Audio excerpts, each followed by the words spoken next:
BGB ইন্ডিয়ার ভিতরে দাঁড়ায় আছে। সীমান্তে ক্রমাগত উস্কানি দিয়েই যাচ্ছে ভারতের সীমান্তরক্ষী বাহিনী বিএসএফ। চাঁপাইনবাবগঞ্জ সীমান্তে কাঁটাতারের বেড়া নিয়ে উত্তেজনার মধ্যেই ওপার থেকে শোনা গেল গুলির শব্দ। বিজিবি জানিয়েছে বিএসএফ এর করা গুলিতে বাংলাদেশি এক যুবক আহত হয়েছেন। বর্ডার গার্ড বাংলাদেশ বিজিবি চরম ধৈর্যের সঙ্গে মোকাবিলা করছে পরিস্থিতি। লালমনিরহাট সীমান্তেও বিএসএফ এর বিরুদ্ধে বেড়া নির্মাণের অভিযোগ উঠেছে। এর আগে চাঁপাইনবাবগঞ্জের বিনোদপুর ইউনিয়নের চৌকা সীমান্তে নোম্যান্স ল্যান্ডে বাংলাদেশকে না জানিয়ে কাঁটাতারের বেড়া নির্মাণের চেষ্টার অভিযোগ ওঠে বিএসএফ এর বিরুদ্ধে।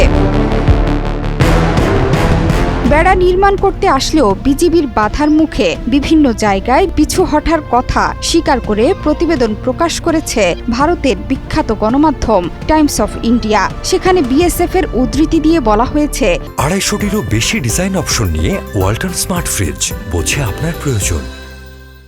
দুই দেশের মধ্যকার চলমান উত্তেজনা নিরসনে খুব তাড়াতাড়ি বেড়া নির্মাণ শুরু করবে না তারা।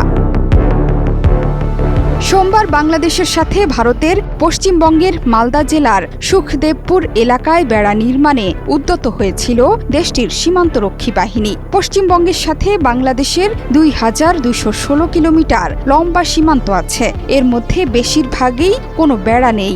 জেলার বৈষ্ণবনগর গ্রাম তথা বাংলাদেশের চাঁপাইনবাবগঞ্জের চৌকা সীমান্ত এলাকায় যেখানে সম্প্রতি বিজিবি বিএসএফ উত্তেজনা তৈরি হয়েছে, সেখানেই বাংলাদেশের সাথে ভারতের আছে 1200 কিলোমিটার বেড়াবিহীন সীমান্ত। শেখ হাসিনা সরকারের আমলে এসব বেড়া নির্মাণের কোনো প্রয়োজনীয়তা দেখায়নি ভারতের মোদী সরকার। কিন্তু শেখ হাসিনার পতনের পর দেশটিতে বেড়েছে বাংলাদেশিদের অনুপ্রবেশ, যা নিয়ে অভ্যন্তরীণ রাজনীতিতে কঠোর সমালোচনার মুখে পড়েছে বিজেপি সরকার। এ নিয়ে মোদীকে দায়ী করেছেন পশ্চিমবঙ্গের মুখ্যমন্ত্রী মমতা বন্দ্যোপাধ্যায়ও।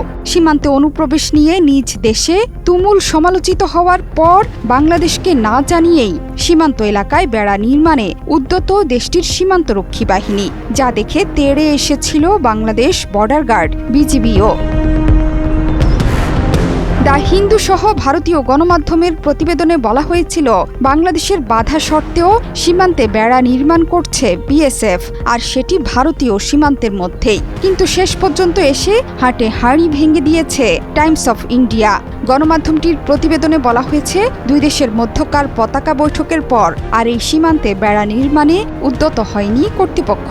বিএসএফ এর দক্ষিণ বাংলা ফ্রন্টিয়ারের কর্মকর্তা যদিও বলেন, কাঁটাতারের বেড়া নির্মাণ কাজ আবারও শুরু হবে, যদিও এর কোনো সময়সীমা বেঁধে দেননি এই কর্মকর্তা।